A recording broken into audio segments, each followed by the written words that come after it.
Berikut adalah konsep program pertanian yang dapat diterapkan oleh Lembaga Aliansi Indonesia Badan Penelitian Aset Negara Provinsi Banten dalam memanfaatkan tanah negara yang tidak produktif. 1. Identifikasi dan verifikasi lahan mengidentifikasi tanah negara yang tidak produktif di Provinsi Banten. Memverifikasi status hukum dan kepemilikan tanah agar tidak terjadi sengketa. Menentukan luas dan kondisi tanah termasuk jenis tanah, kesuburan akses air, dan infrastruktur pendukung. 2. Perencanaan dan studi kelayakan melakukan kajian kelayakan pertanian berdasarkan karakteristik lahan. Menentukan jenis tanaman atau komoditas pertanian yang cocok dalam kurung, misalnya hortikultura, pangan, perkebunan, atau peternakan. Menyusun rencana tata guna lahan dan strategi pengelolaan. 3. Kerjasama dengan pihak terkait berkoordinasi dengan pemerintah daerah, kementerian terkait, dalam kurung, Kementerian Pertanian, Kementerian ATR atau BPN, dan akademisi. Menggandeng investor atau mitra strategis seperti BUMDes, koperasi tani, dan swasta.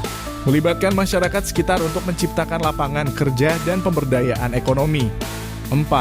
Pengembangan infrastruktur dan sarana pendukung membangun atau memperbaiki irigasi, akses jalan, gudang, serta fasilitas pasca panen. Menyediakan alat dan teknologi pertanian modern untuk meningkatkan produktivitas. 5. Implementasi dan pengelolaan program melaksanakan pertanian berbasis teknologi dan praktik pertanian berkelanjutan.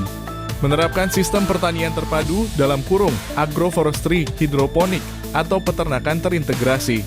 Melibatkan tenaga ahli dan penyuluh pertanian untuk mendampingi petani. 6.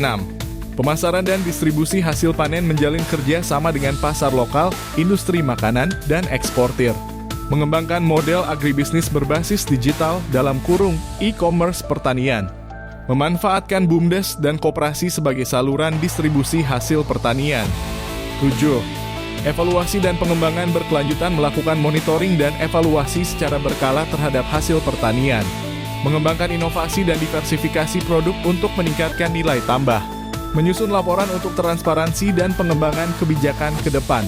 Dengan konsep ini, lahan negara yang tidak produktif bisa dimanfaatkan secara optimal untuk meningkatkan ketahanan pangan, membuka lapangan kerja, serta mendorong pertumbuhan ekonomi di Banten.